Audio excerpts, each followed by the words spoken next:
नमो अरहंताणम, नमो अरहंताणम, नमो अरहंताणम।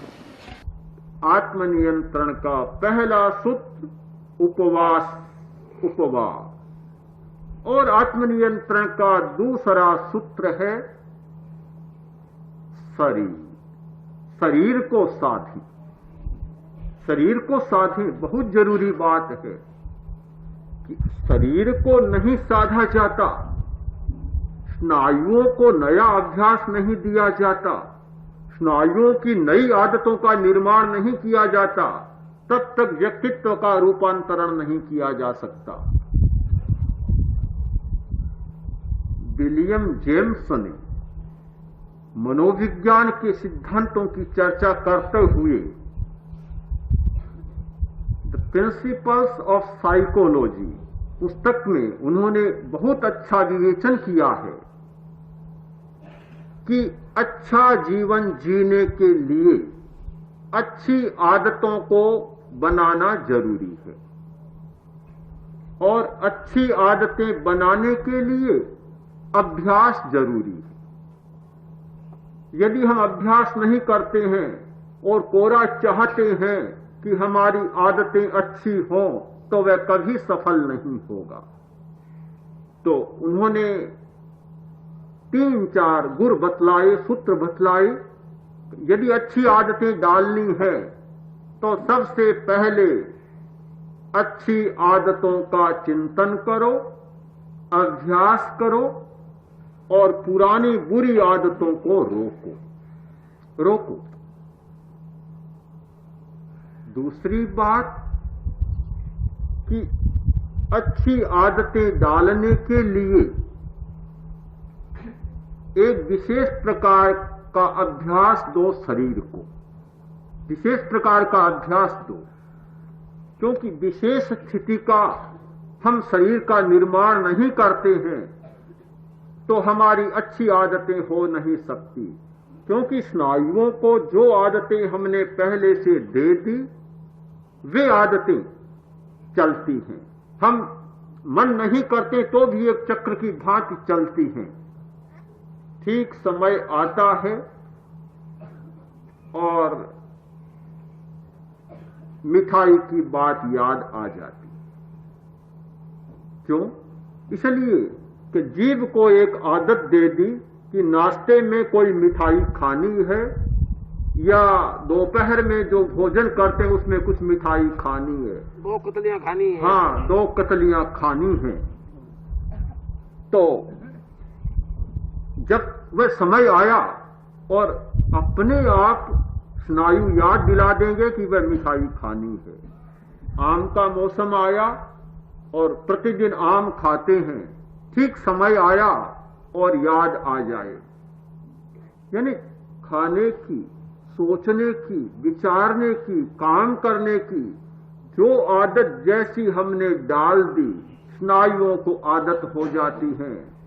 बहुत ऊंचे ऊंचे मकानों में लोग रहते हैं और सीढ़ियां उतरते हैं।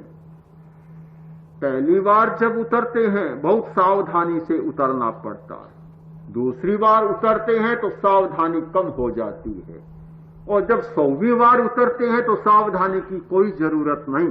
पैर अपने आप उतर जाते हैं, मन को जोड़ने की जरूरत नहीं होती। टाइप करने वाले लोग जब टाइप करते हैं तो पहले सीखते हैं, तब तो पूरा ध्यान देते हैं, और जब टाइप करने में कुशल हो जाते हैं फिर आंखें कहीं, मन कहीं, अंगुलियां अपने आप चलती है, और इतनी अच्छी चलती है अंगुलियां कि ठीक जो करना होता है अपने आप करती जाती है। मन को बहुत ध्यान देने की जरूरत नहीं पड़ती।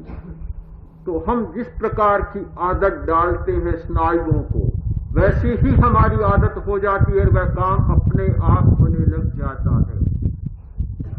उन्होंने एक बहुत अच्छी बात कही, जब आदत डालो तो कोई अपवाद मत रखो, छूट मत दो, जब तक वह आदत न बन जाए।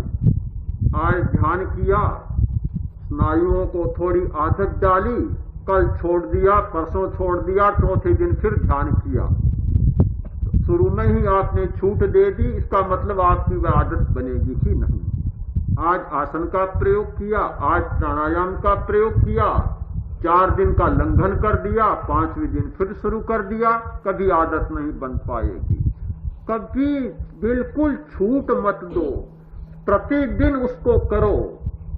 भगवान महावीर ने इतना कड़ा नियम बनाया कि प्रतिक्रमण करना है तो प्रतिक्रमण करना ही है, ये नहीं कभी आज कोई साधु बना आज प्रतिक्रमण करे और कल सोचे कि कोई जरूरत नहीं, कल छोड़ दे, परसों छोड़ दे, 5वें चौथे दिन फिर प्रतिक्रमण करे, तो फिर प्रतिक्रमण करने की आदत नहीं हो सकती।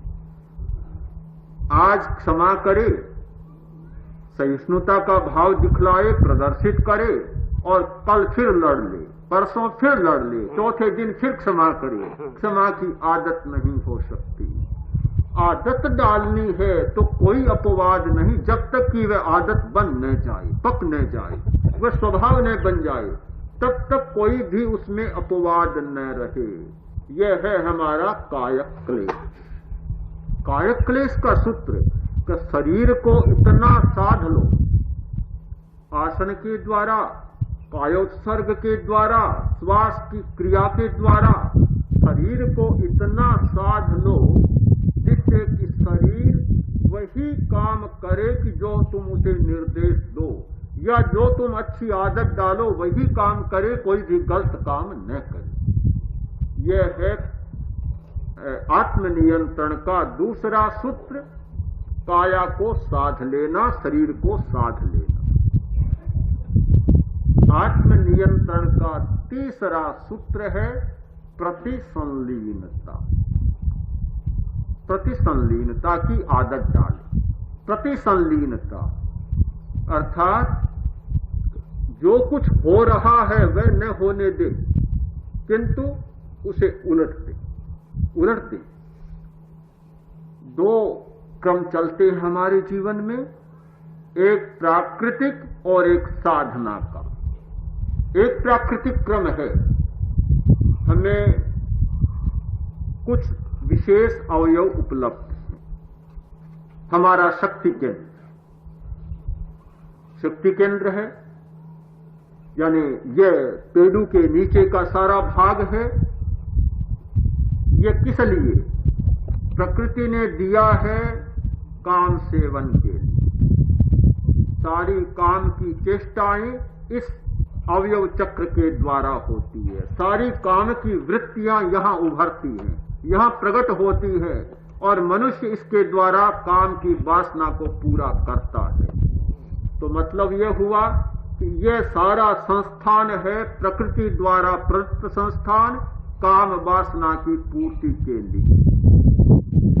जब प्रतिसंलीनता करें, साधना करें, तो इसको हम बदल दें। ठीक सूत्र है आचारांग का, जे आसवा से परिसवा। जो आश्रव है वे ही संवर होते हैं। जो काम वासना का संस्थान है वही ब्रह्मचर्य का संस्थान होता है, कोई दूसरा नहीं होता। हम अपनी साधना के द्वारा, ऐसे प्रयोगों के द्वारा इसी संस्थान को ब्रह्मचर्य की शक्ति के संस्थान के रूप में बदल सकते हैं। यह प्रतिसंलीनता, इंद्रिय प्रतिसंलीनता। इंद्रियों की प्रतिसंलीनता यानी जो इंद्रियां जिस काम के लिए शरीर रचना में प्राप्त हैं उनको बदल दें, साधना के द्वारा उनकी आदतों को बदल दें, प्रतिसंलीनता का अभ्यास हो गया।